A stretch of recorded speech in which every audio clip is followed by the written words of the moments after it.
আসসালামু আলাইকুম। শুভ্র লিখেছেন হুমায়ুন আহমেদ। জাহানারাকে দেখে মনে হচ্ছে তার বয়স কমে গেছে। চোখ মুখ উজ্জ্বল, মুখের চামড়ায় খসখসে ভাব নেই। চোখের নিচে কালি পড়ে থাকতো, সেই কালিও দূর হয়েছে। পিঙ্গল চুলে কালচে ভাব এসেছে। শুভ্র চশমার ভেতর দিয়ে খুব আগ্রহ নিয়ে মার দিকে তাকিয়ে আছে। জাহানারা বললেন, এই তুই কি দেখছিস? শুভ্র চোখ থেকে চশমা নামিয়ে চশমার কাঁচ পরিষ্কার করতে করতে বলল, তোমাকে দেখছি। আমাকে দেখার কি আছে? অনেক কিছুই আছে। তোমাকে মনে হচ্ছে তোমার বয়স কমে গিয়েছে। বয়স আবার কমবে কি? তুই সবসময় পাগলের মতো কথা বলিস। শুভ্র চশমা চোখে দিয়ে পরীক্ষকের চোখে মার দিকে কিছুক্ষণ তাকিয়ে থেকে হাসি মুখে বলল, সত্যি তোমাকে দেখে মনে হচ্ছে তোমার বয়স কমেছে এবং তুমি আনন্দে আছো। জাহানার রাগী গলায় বললেন, আনন্দে থাকবো কেন? আনন্দে থাকার মতো কিছু হয়েছে? অবশ্য হয়েছে। মানুষের জন্মই হয়েছে আনন্দ থাকার জন্য। কাজে আনন্দ থাকাটা অপরাধ না, নিরানন্দের থাকাটাই অপরাধ। তাহলে তুই নিরানন্দে থাকিস কেন? তোকে দেখলে মনে হয় তোর জন্ম হয়েছে নিরান্দনে থাকার জন্য। সারাক্ষণ মুখ ভোঁতা করে বসে থাকিস। আর শোন, এই বৃষ্টি অভ্যাসটা কবে থেকে শুরু করেছিস? দেখলেই রাগ লাগে। কোন অভ্যাসটার কথা বলছো? এই যে একটু পর পর চোখ থেকে চশমা খুলছিস, চশমার কাজ ঘষাঘষি করছিস। শুভ্র আগ্রহী গলায় বলল, তুমি সারাক্ষণই আমার দিকে তাকিয়ে থাকো, তাই না মা? আমি কি করছি না করছি তোমার চোখ কিছুই এড়ায় না। ঠিক বলছি? চায় কিছু বললেন না। শুভ্র খাটে এসে বসল। এখন বাজছে বিকাল 3টা। এই সময় রোজই তিনি ঘুমোতেন। কিছুদিন হলো দুপুরে ঘুমটা না হয়ে ভালোই হচ্ছে। গল্পগুজব করার সময় পাওয়া যাচ্ছে।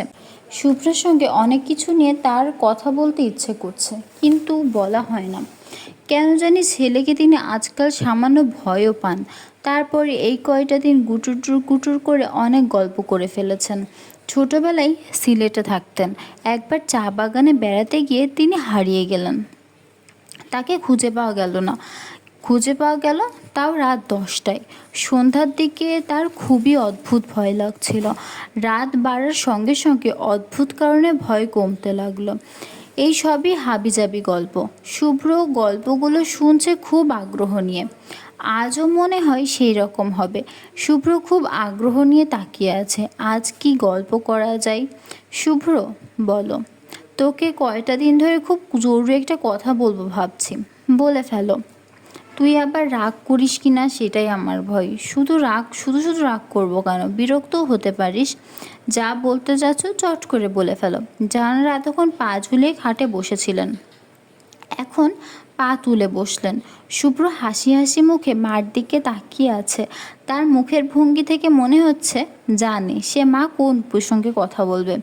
বিনুর বিয়ে ঠিক হয়েছে, জানিস নাকি? না, জানি না। আমিও জানতাম না, অথচ বিয়ে সব ঠিকঠাক। শ্রাবণ মাসে বিয়ে। ছেলে স্কুল টিচার। ছেলের গ্রামের বাড়িতেই স্কুল। ছেলে জমি জমা আছে, মনে হয় বেশ অবস্থা সম্পন্ন। ভালো তো। জাহানারা শুভ্রর দিকে ঝুঁকে এসে বলল, সবই ঘটেছে আমার নাকের ডগার সামনে, অথচ আমি কিছুই জানতে পারিনি। তোমার এত বুদ্ধি কোনো কাজে এলো না। আমার এত বুদ্ধি মানে? ঠাট্টা করছিস? মোটেও ঠাট্টা করছি না। আমার ধারণা তোমার অনেক বুদ্ধি। যে নিজেকে যত বেশি আড়াল করে রাখতে পারো তার তত বুদ্ধি। তুমি শুধু নিজেকে আড়াল করে রাখো তাই না, আমাকেও আড়াল করে রাখো। কাজেই তোমার ডবল বুদ্ধি। তুই তোর জ্ঞানের কথাগুলো বন্ধ কর। বন্ধ করলাম। শুভ্র আবার চোখ থেকে চশমা খুলেছে। জাহানারা বিরক্ত মুখে ছেলের কাণ্ড দেখছেন। বিনুর ব্যাপার নিয়ে ছেলের সঙ্গে মজা করে কিছু কথা বলবেন ভেবেছিলেন। মনে হচ্ছে শুভ্র তেমন উৎসাহ নেই। গল্প ঠিকমতো শুরু হলে ছেলের উৎসাহ তৈরি হতে পারে। জাহানারা আবারও গল্প শুরু করলেন। বুঝলি শুভ্র, আমি তো বিনু মেয়েটাকে যত দেখেছি তত অবাক হচ্ছি। যে ছেলেটার সঙ্গে বিয়ের কথাবার্তা ফাইনাল হয়েছে সেই ছেলে এই বাসায় এসেছে মেয়ে দেখার জন্য। বিনু তাকে চা বানিয়ে দিয়েছে, বোম্বাই টোস্ট বানিয়ে দিয়েছে, অথচ আমি কিছুই জানি না। মেয়েটা আমাকে কিছুই বলেনি। তুমি জানলে কিভাবে? মেয়ের বাবার চিঠিতে সব জানলাম। ইন্টারেস্টিং চিঠি, পড়বি? শুভ্র কিছুক্ষণ মায়ের দিকে তাকিয়ে থেকে হাত বাড়ালো। দাও, চিঠি পড়ে দেখি। জাহানারা বললেন, চিঠি কি আমি সঙ্গে এনেছি? আমার ড্রয়ারে আছে, ড্রয়ার থেকে আনতে হবে।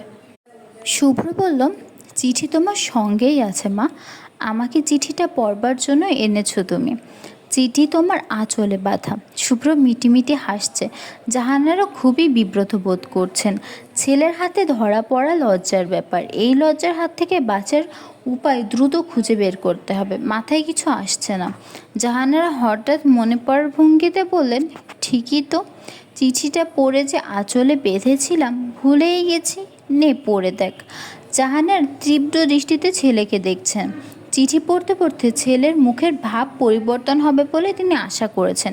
এই পরিবর্তনগুলো তিনি দেখতে চান।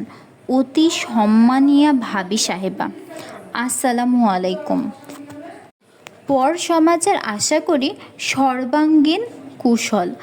আপনাকে একটা আনন্দের সংবাদ দেবার জন্য আমি অধম হাতে কলম নিয়েছি। যদি উচিত ছিল নিজে আসি আপনাকে কলম বসির মাধ্যমে সংবাদ দেওয়া, বাত ব্যাধির প্রবল সংক্রমণের কারণে তাহা না পারিয়া বড়ই মনে কষ্টে কালাতিপাত করিয়াছি। এখন আনন্দ সংবাদটি বলি। আমার বড় কন্যা বিনুর বিবাহ ইনশাল্লাহ ঠিক হয়েছে। পাত্র স্কুল শিক্ষক, সদ্বংশজাত, পিতামাতার এক সন্তান। আল্লাহ পাকের অনুগ্রহে তাহার বিষয় সম্পত্তি ভালো। স্কুল শিক্ষকতা না করিলেও তাহার দুই বেলা সাকান্ন খাইবার সামর্থ্য আছে। ছেলে দেখতে মাশাল্লাহ খারাপ না। জনাব মোতায়ের হোসেন, ভাই সাহেবকে আনন্দ সংবাদটি দিতে পারলাম না। ইহা আমার জন্য অতীব বেদনাদায়ক, কারণ উনি একবার আমাকে খবর দিয়া অফিসে নিয়ে গিয়েছিলেন। সেই সময় আমি কন্যার বিবাহ নিয়ে খুব পেরেশানির মধ্যে ছিলাম। ভাই সাহেব চা পান দিয়া আমাকে বিশেষ রকম যত্ন করিবার পর বলিলেন, বিনুর বিবাহ নিয়ে তুমি চিন্তা করিও না, তোমার কন্যার বিবাহের দায়িত্ব আমার। আমি তার অতি ভালো বিবাহ দিব। ছেলে তোমার এবং তোমার কন্যার পছন্দ হবে। আজ বড়ই আফসোস উনি জীবিত নেই। সবে আল্লাহ পাকের বিধান এবং ওনার হিসাব যাহা আমি অতি ক্ষুদ্র মানুষ বুঝিতে পারি না, কারণ ওনার বিধান এবং হিসাব বোঝা বড়ই জটিল। যাহা হোক ভাবি সাহেবা, আপনি আমার মেয়েটিকে একটু খাস দিলে দোয়া করবেন। বিনু সর্বদাই আপনার কথা বলে। সে আপনার কথা যত বলে নিজ মাতার কথাও তত বলে কিনা এ বিষয়ে আমার সন্দেহ আছে।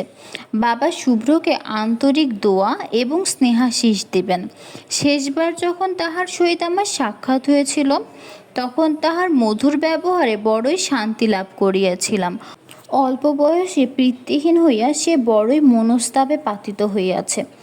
ইহা অতীব আফসোসের বিষয়। আল্লাহ পাকের সমস্ত কাজের পিছনে মঙ্গল থাকে, ইহা ভাবিয়াও শান্তি পাইতে হবে। ভাবি সাহেবা, পত্রের ভুল ত্রুটি মার্জনীয়। বাবা শুভ্রকে আমার আন্তরিক স্নেহাশিস দিবেন।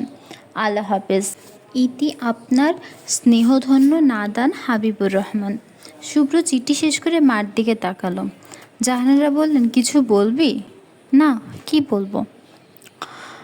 বিনু চা বানিয়ে দিয়েছে, বোম্বাই টোস্ট বানিয়েছে, এইসব কথা তো চিঠিতে কিছুই পেলাম না। এই খবর আমি অন্য সোর্সে পেয়েছি। এখন তুই বল, চিঠিটা পড়ে তোর কাছে খটকা লাগেনি? খটকা লাগার মতো তো কিছুই দেখলাম না আমি। অবশ্যই আছে। আমার তো ধারণা পুরো চিঠিতে বানিয়ে বানিয়ে অনেক মিথ্যা কথা বলা লেখা আছে। বাপটা মেয়ের মতোই মিথ্যাবাদী। আমার সেরকম মনে হচ্ছে না মা। জাহানারা শীতল গলায় বললেন, চিঠিতে লেখার শেষে যখন তোর সঙ্গে দেখা তখন তুই যত্ন করেছিস, মধুর ব্যবহার করেছিস। মধুর ব্যবহার করা তোর ধাতে নেই। মনে করে তুই কি করেছিলি? পিঠ চুলকে দিয়েছিস না মাথা মালিশ করে দিয়েছিস? শুভ্রর মাথার চুল টানতে টানতে বলল, কি করেছিস? কি করেছি মনে পড়ছে না। হয়তো হাসি মুখে তাকিয়েছি, হয়তো বলেছি আপনি কেমন আছেন। এতেই বেচারা মহা খুশি হয়েছে। কিছু মানুষ আছে খুব অল্পতেই খুশি হয়, তোর বাবা তাকে খাতির করে অফিসে দাওয়াত দিয়ে নিয়ে গেল, বিতং করে বলল মেয়ের বিয়ে নিয়ে চিন্তা করতে হবে না, সেই মেয়ের বিয়ে দিয়ে দেবে। এটা আর একটা মিথ্যা না? লোকটা মারা গেছে, এখন তাকে নিয়ে যা ইচ্ছা বলে যায়। সত্য মিথ্যা যাচাই করার কোনো উপায় নেই। তোর বাপ তো আর কবর থেকে উঠে এসে বলবে না ইহা মিথ্যা। মৃত মানুষের একজনকে শুধু শুধু মিথ্যা কেনই বা বলবে? যারা মিথ্যা বলার অভ্যাস, সে মৃত মানুষের নিয়েও মিথ্যা বলবে, জীবিত মানুষের নিয়েও মিথ্যা বলবে। শুভ্র বলল, আমার নিজের ধারণা ভদ্রলোক সত্যি কথাই বলেছেন। বাবা নিশ্চয়ই চাচ্ছিলেন বিনু মেয়েটার ভালো জায়গায় বিয়ে দিতে। কার সঙ্গে বিয়ে দেবে? তোর বাবা কি কোলে পাত্র নিয়ে বসেছিল? শুভ্র হাসি মুখে বলল, একটা পাত্র বাবার হাতে অবশ্য ছিল, আমি ছিলাম। আমি মোটামুটি নিশ্চিত বাবা বিনু মেয়েটাকে আমার সঙ্গে বিয়ে দিতে যাচ্ছিলেন। জাহানারা অবাক হয়ে ছেলের দিকে তাকিয়ে রইলেন। শুভ্র এত সহজে ভয়ঙ্কর একটা কথা বলে ফেলতে পারল, এটা তার ধারণার মধ্যেই নেই। তার মনে হলো ভালো মতো নিঃশ্বাসও নিতে পারছে না। তিনি বিড়বিড় করে বললেন, শুভ্র, তুই এমন উদ্ভট একটা কথা কিভাবে বললি? শুভ্র বলল, মা, আমি যথেষ্ট পরিমাণে উদ্ভট একটা ছেলে। যে কথাটা তোমার কাছে খুব উদ্ভট বলে মনে হচ্ছে, তার কাছে অনেক উদ্ভট কথা আমি মাথায় নিয়ে ঘুরি। এর অন্য কেউ তাতে খুব কষ্ট পেত, আমি তেমন কষ্টও পাই না। জাহানারা তীক্ষ্ণ গলায় বলল, তুই কি কথা মাথায় নিয়ে ঘুরিস? আরেক দিন বলবো মা, আজ থাক। না, আজই বল, এখনই বল। আজ বলবো না। তুমি খুবই রেগে গেছো। তোমার রাগ আজ আর বাড়াবো না। কফি খেতে ইচ্ছে করছে। কফি খাওয়ার ব্যবস্থা করো তো মা। জাহানারা যেমন বসেছিলেন তেমনই বসে রইলেন, ছেলের দিকে তাকিয়ে রইলেন, এক পলকের জন্য দৃষ্টি ফিরিয়ে নিলেন না। শুভ্র বলল, মা শোনো, যা বলি খুব চিন্তা ভাবনা করে বলি। একটা কিছু মনে এলে আমি হুট করে যে বলে ফেলবো এমনও না। আমার ধারণা আমি আমার এই অভ্যাস পেয়েছি বাবার কাছ থেকে। বাবাও খুব চিন্তা ভাবনা করতেন, তাকে দেখে মনে হতো না তিনি যে বিনুর সঙ্গে আমার বিয়ে দিতে যাচ্ছিলেন তার সলিড গ্রাউন্ড ছিল। সে সম্পর্কে জানতে চাও? জাহানারা বললেন, না, জানতে চাই না। এক সংসারে এতগুলো জ্ঞানী হবার দরকার নেই। তুই জ্ঞানী হয়েছিস, মহাজ্ঞানী, অতীশ দীপঙ্কর হয়েছিস, এই যথেষ্ট। শুভ্র বলল, বাবা কী কারণে ভদ্রলোককে তার মেয়ের ব্যাপারে আশ্বস্ত করতে চেয়েছিলেন, এটা তুমি শুনলে তোমার একটু রাগ কমবে। আমার রাগ কমানোর জন্য তোকে ব্যস্ত হতে হবে না।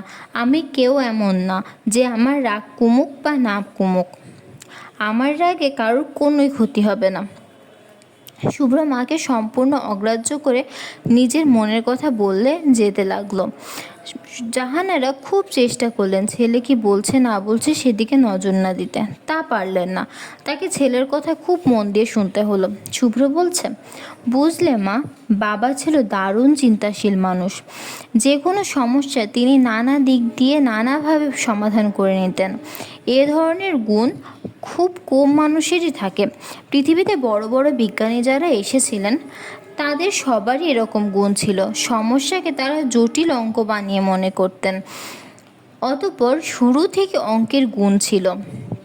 পৃথিবীতে সমস্যাকে সবসময় অঙ্ক মনে করতে হয়, তাহলে সমস্যা কখনো জটিল হয় না।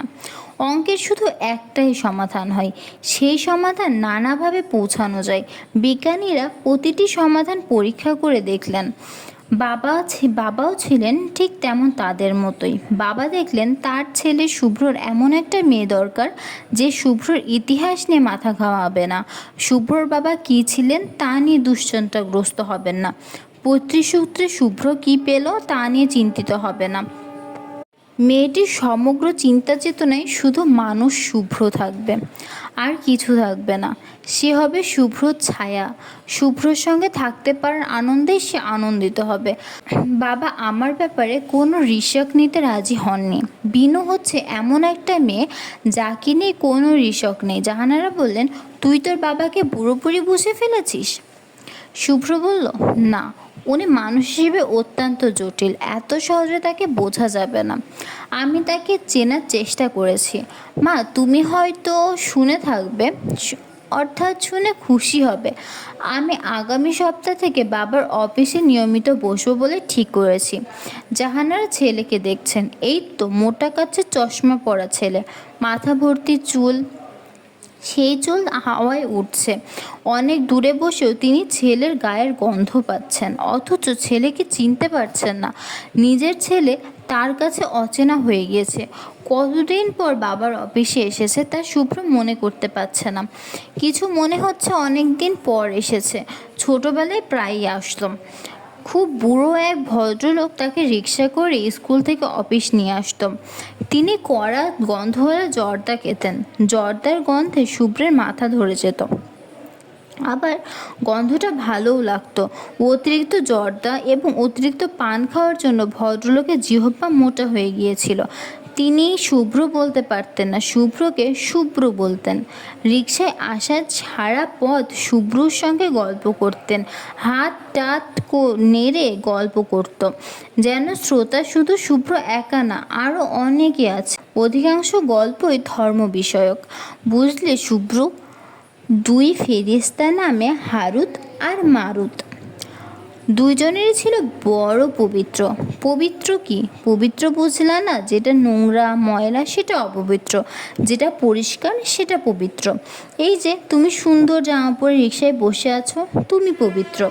তুমি যদি রিকশায় না বসে নর্দমায় দূষিত পানিতে বসে থাকতে, তাইলে তুমি অপবিত্র।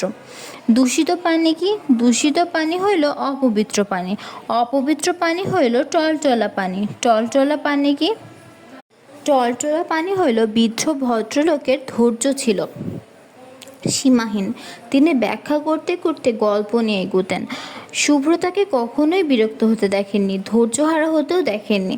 ভদ্রলোক তাকে অফিসের চেয়ারে বসাতেন। রিকশা থেকে নামিয়ে চেয়ারে বসানোর কাজটা তার কাছে খুবই কষ্টের কারণ হতো।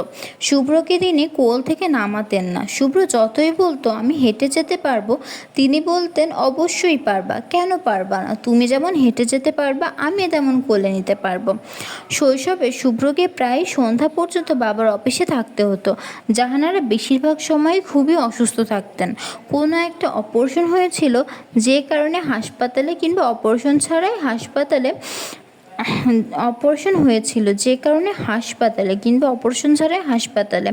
মোতাহের সাহেবের হাসপাতালে ভীতি ছিল, তিনি কিছুতেই ছেলেকে হাসপাতালে পাঠাতেন না।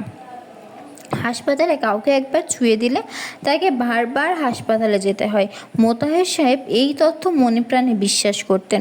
অফিস ঘরে বসে থাকতে শুভ্রর খুব খারাপ লাগতো না। বৃদ্ধ লোক নানাভাবে শুভ্রকে ব্যস্ত রাখতেন, বেশিরভাগই গল্প বলে। বুঝলা শুভ্র, সন্ধ্যাকালে আসমানে যে তারা দেখা যায় তার নাম কি জানো? Evening star. হয়েছে, বাংলায় বলে শুকতারা, আরবিতে বলে আজ-জোহরা। আসলে এটা তারা না, এটা কি? আজ-জোহরা হলো এক আরব রমণী, যে মস্ত বড় একটা পাপ করেছিল বলে তাকে তারা বানিয়ে আকাশে ঝুলিয়ে দেওয়া হয়েছে। তার জন্য শাস্তি। কে ঝুলিয়েছে? কে আবার? আল্লাহ পাক ঝুলিয়েছেন। রোজ হাসর পর্যন্ত তাকে এভাবেই ঝুলে থাকতে হবে। রোজ হাসর কি? রোজ হাসর হলো মহাবিচারের দিন। মহাবিচার কি? মহাবিচার হলো আল্লাহ পাকেরই বিচার। ওনার বিচারকে ভয় পাওয়ার মতো কিছুই নেই। উনি দয়ালু বিচারক। অপরাধ করলে উনি ক্ষমা করে দেন। সবাই তার কাছে মাফ চায়। তিনি বিচারক, আসলে তিনি ক্ষমারক। ক্ষমারক কে? যিনি ক্ষমা করেন তিনিই ক্ষমারক। বৃদ্ধ শুভ্রর সকল প্রশ্নের জবাবই হয়তো দিতেন, কিন্তু তিনি এক বর্ষাকালে অসুখে পড়ে গেলেন। প্রথমে ধারণা করা হয়েছিল সর্দি জ্বর। বৃষ্টির পানি বৃদ্ধদের সহ্য করে না, বৃষ্টিতে ভিজে ঠান্ডা লেগেছে। পরে দেখা গেল ব্যাপার তার চেয়েও জটিল। এই সময় ডাক্তাররা সন্দেহ করলেন ক্যান্সার। বৃদ্ধ মৃত্যুর জন্য প্রস্তুত হয়ে শয্যা গ্রহণ করলেন। তিনটি জিনিসের জন্য অপেক্ষা করতে লাগলেন: মৃত্যু, জর্দা ভর্তি পান এবং শুভ্র। জর্দা দিয়ে পান তার জন্য নিষিদ্ধ হয়ে গিয়েছিল। তিনি ধরেই দিয়েছিলেন শেষ পর্যন্ত দরপরবেশে তার এক মুঠো হয়তো জর্দা, এক খেল পান বানিয়ে তাকে দেবে কেউ। শুভ্রকে তার কাছে আসতে দেওয়া হবে না, এটা কখনোই ভাবেননি তিনি। দিনের পর দিন তিনি খবর পাঠাতেন। 5 মিনিটের জন্য কি শুভ্রকে তার কাছে পাঠানো যায়? মাত্র 5 মিনিট। তিনি ছেলেটার সঙ্গে দুটো কথা বলবেন, এর বেশি কিছুই না। জাহানারা ক্যান্সার রোগীর কাছে ছেলেকে পাঠানোর চিন্তা 1 সেকেন্ডের জন্য মনে স্থান দিল না। অবধ শিশু মৃত্যুর ভয়াবহ রূপ দেখে ভয় পাবে, কি দরকার? শৈশবের ভয় চিরস্থায়ী হয়ে যায়। মানুষের মনে নানা ধরনের জটিলতা সৃষ্টি করে। জটিলতার ভিতর দিয়ে যাবার কোনো দরকার নেই। শুভ্র জানতেও পারল না মৃত্যুপথে যাত্রী এক বৃদ্ধ কি গভীর মমতা নিয়েই না তার জন্য দিনের পর দিন প্রতীক্ষা করেছে। শুভ্র আজ অফিসে যাবে, এই খবরটা অফিসের সবাই জানে। ঝাড়ুদার সকালবেলা একবার অফিস ঝাড় দিয়েছিল, 11টার দিকে আবার অফিস ঝাড় দিয়ে ফেলল। মোতাহের সাহেবের খাস কামরা শুধু যে ঝাড় দেওয়া হয়েছে তাই না, পুরো একটা কৌটা এয়ার ফ্রেশনার দিয়ে সাজিয়ে দেওয়া হয়েছে। জানালা এবং দরজায় নতুন পর্দা লাগানো হয়েছে, বড় বড় ফুল তোলা রঙিন পর্দা। অফিসের কর্মচারীরাও আজ একটু ফিটফাট হয়ে এসেছে। আজ একটা বিশেষ দিন, অফিসের মালিকানা বদল হচ্ছে। ছোট সাহেব অফিসে যাবেন। কে জানে, আগের চেয়ে সব কিছু হয়তো অনেক ভালোভাবে চলবে। অন্তত আশা করতে তো দোষের কিছু নেই। মোতাহের সাহেব শুভ্রর ঘরে বসেছে। এসি ছেড়ে দেওয়া হয়েছে। এসিতে গ্যাস নেই বলে শোষো শব্দ হচ্ছে, ঘর ঠান্ডা হচ্ছে না। শুভ্রর সামনে খালি একটা গ্লাস, গ্লাসের পাশে মিনারেল ওয়াটারের বোতলটা ফ্রিজ থেকে বের করা হয়েছে। বোতলের গায়ে বিন্দু বিন্দু পানি জমেছে, দেখতে ভালোই লাগছে। শুভ্র এমনভাবে বোতলের দিকে তাকিয়ে আছে যেন বোতলের গায়ে পানি জমার অপূর্ব দৃশ্য সে অনেক দিন দেখেনি। শুভ্রের সামনে ম্যানেজার সালেউদ্দিন বসে আছেন, তার চোখে মুখে দুশ্চিন্তার ছাপ স্পষ্ট। শুভ্র কয়দিন থেকে ম্যানেজারের দুশ্চিন্তা লক্ষ্য করছে, কিন্তু জিজ্ঞাসা করেননি। সালেউদ্দিন সিগারেট ধরাতে ধরাতে বললেন, ছোটবাবু চা বা কফি কিছু খাবে? শুভ্র পানির বোতল থেকে দৃষ্টি না সরিয়ে বলল, না, অফিসের সবাইকে ডাকি, সবার সঙ্গে কথা বলো। কথা বলার দরকার কি? দরকার আছে, সবাই অপেক্ষা করিয়াছে তোমার সাথে কথা বলার জন্য। তো আপনাকে এত চিন্তিত লাগছে কেন? চিন্তার কোনো কারণ আছে? কারণগুলো বলুন শুনি। অনেক টাকা বাইরে, আদায় বন্ধ। কেন? বড় সাহেব মারা গেছেন, সবাই ভাবছে ব্যবসা শেষ। বাবার কী ব্যবসা ছিল? ইটের ভাটা আছে, তার ট্রান্সপোর্টের ব্যবসা আছে, কিছুদিন শুরু করেছেন, এখন বন্ধ। 4টা ট্রাক ছিল, 3টা সার থাকতেই বিক্রি হয়ে গেছে। কনস্ট্রাকশনের ব্যবসা মাঝে করেছেন। স্যারের ব্যবসা বুদ্ধি ভালো ছিল না। স্যারের একটা ব্যাপার ছিল, লোকজন পছন্দ করতেন। তিনি থাকতেন নিজের মতন, কিন্তু চাইতেন অনেক লোকজন আশেপাশে থাকবে। রোজ 9টার আগে অফিসে আসতেন, থাকতেন সন্ধ্যা পর্যন্ত। এতক্ষণ কি করতেন? আমি যে চেয়ারে বসে আছি সেই চেয়ারে বসে থাকতেন। বিছনায় শুয়ে থাকতেন। কি তিনি ঝামেলা পছন্দ করতেন না। শুভ্র পানির বোতল খুলে গ্লাসে পানি ঢালল। তার পানির তৃষ্ণা হয়নি, কিন্তু ভরা পানির বোতল দেখে এক চুমুক পানি খেতে ইচ্ছা করছে।